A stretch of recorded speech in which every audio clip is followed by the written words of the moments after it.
Bienvenue dans ce nouvel épisode des Disciples de Charles Gave. Nous allons lire aujourd'hui son dernier article qu'il a publié le 1er janvier 2023 sur l'Institut des Libertés et intitulé Nous voici en 2023. À la fin de cette année, si Dieu le veut, j'aurai 80 ans le 14 septembre. Ce qui veut dire que j'ai sans doute été conçu pendant les fêtes de la fin de l'année 1942. Et le moins que l'on puisse dire est que cette fin d'année 1942 était tout sauf joyeuse. La France avait été écrasée militairement en juin 1940. L'URSS envahie en juin 1941. Et les troupes allemandes à la fin de 1941 étaient aux portes de Moscou. Le 7 décembre 1941, une bonne partie de la flotte américaine avait été coulée par les Japonais à Pearl Harbor. En Syrie, à Alep, où je suis né à partir de juin 1941, une guerre franco-française oppose les forces françaises libres, soutenues par les Anglais, et les forces de Vichy pour empêcher la prise de contrôle de la Syrie par les Allemands. Cette guerre se termine en juillet 1941 par une victoire des forces françaises libres et des Anglais, et une offre est faite aux combattants de Vichy de rejoindre les forces alliées pour continuer le combat. Ceux qui refusaient étant réembarqués pour la France. Seuls quelques officiers acceptent, dont mon père, qui, compte tenu de cette décision, sera condamné à mort par un tribunal militaire siégeant en France quelques mois plus tard.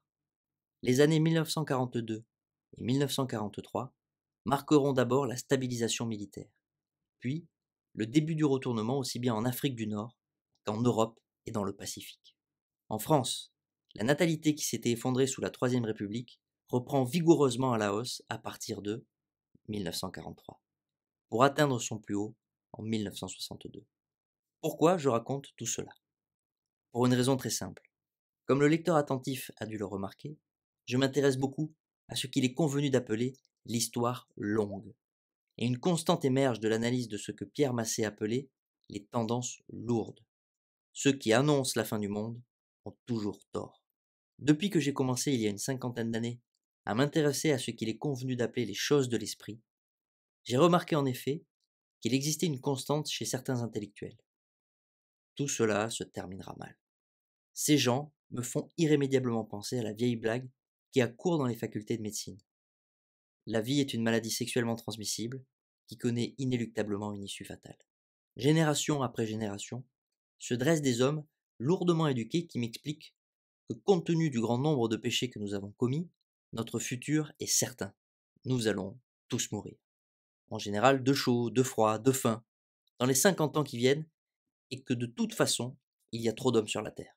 Et comme cela fait au moins 2000 ans que ces sachants m'annoncent que nous allons tous mourir dans des souffrances atroces, et que cela fait 2000 ans que tous se sont trompés, entre parenthèses, autrement je ne serais pas en train d'écrire cet article mollement couché sur mon lit, fermez la parenthèse, je peux me hasarder à une prévision fort simple, et qui pour une fois est une certitude, et non pas une probabilité.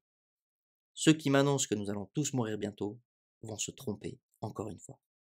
Et pour prouver cette affirmation, il me suffit de remonter 50 ans en arrière, ou moins, et de répertorier un certain nombre de ces grands esprits, dont certains vivent encore, fort bien d'ailleurs, grâce à leur droit d'auteur et à leur retraite de professeurs d'université prestigieuse.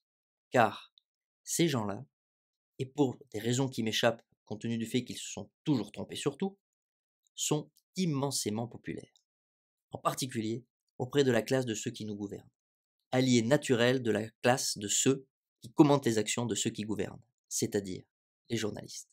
Il est certain que sauver la planète est infiniment moins dangereux pour cette classe jacassière que d'essayer de ramener le budget de notre État à l'équilibre ou de faire marcher nos hôpitaux ou nos écoles.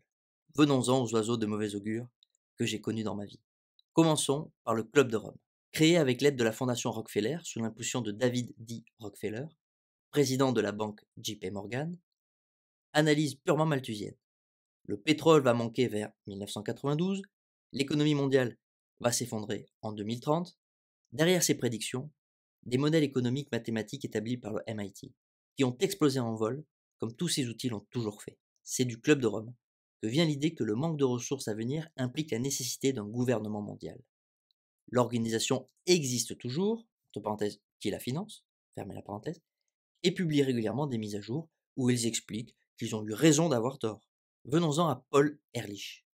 Professeur à Stanford, il publie un essai en 1968, La bombe P, entre parenthèses, P comme la population, fermez la parenthèse, vendu à plus de 2 millions d'exemplaires.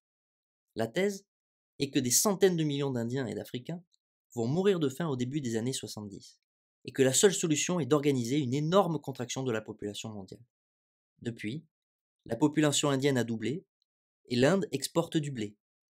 Il doit avoir le record de parution devant le Congrès des USA, ainsi que du nombre d'interviews auprès des grands journaux, bien que la catastrophe annoncée se fasse toujours attendre, ce qui ne gêne ni les politiques du Parti démocrate, ni les journalistes. C'est le Lysenko de l'écologie. Passons à Al Gore, ancien vice-président des USA sous Bill Clinton. Il commandite un film, entre guillemets An Inconvenient Truth, dans lequel il a une idée de génie.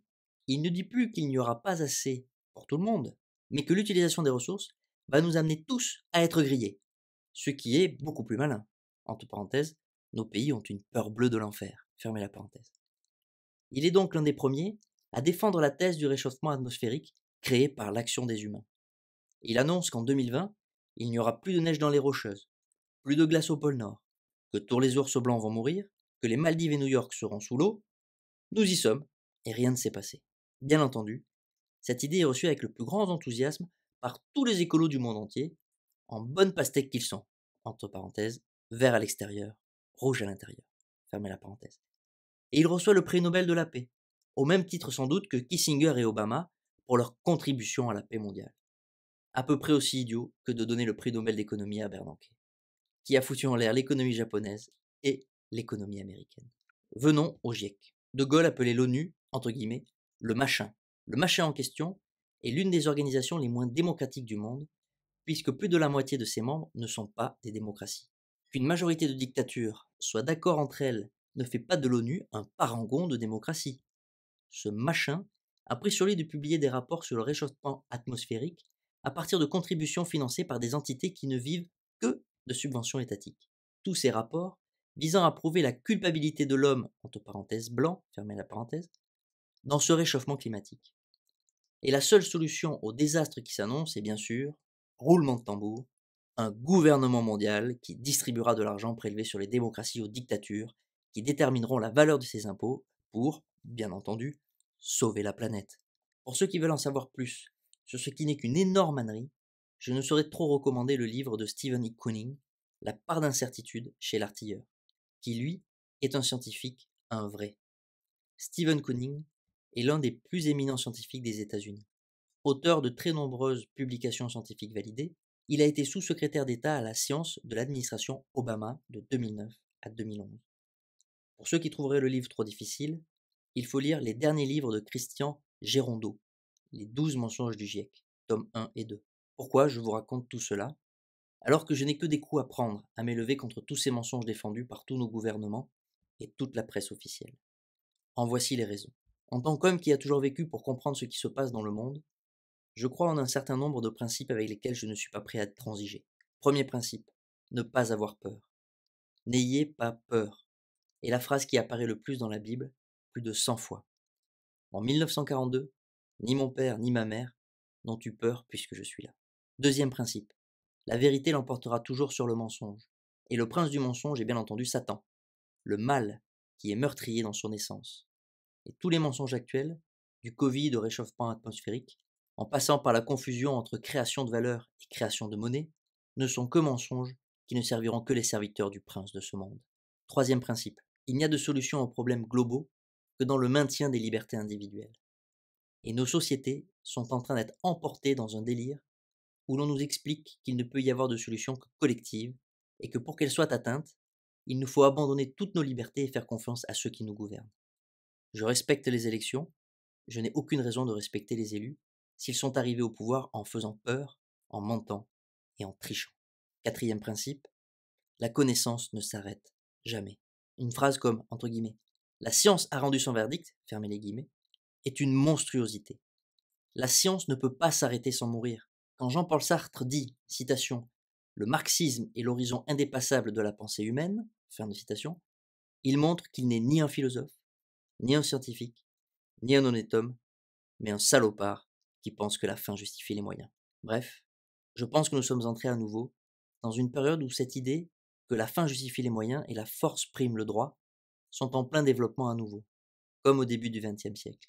Le paradoxe est que je ne crois pas aux efforts collectifs pour me débarrasser du collectivisme. Mais je sais qu'il n'est de valeur que dans les actions de l'individu décidant librement de ce qu'il doit faire. Et ne sachant pas très bien quoi faire d'autre, je mets mes petites bouteilles à la mer en espérant que quelqu'un, quelque part, la ramassera sur une plage, en lira le contenu, et que ses actions changeront la face du monde. Car l'esprit souffle là où il veut.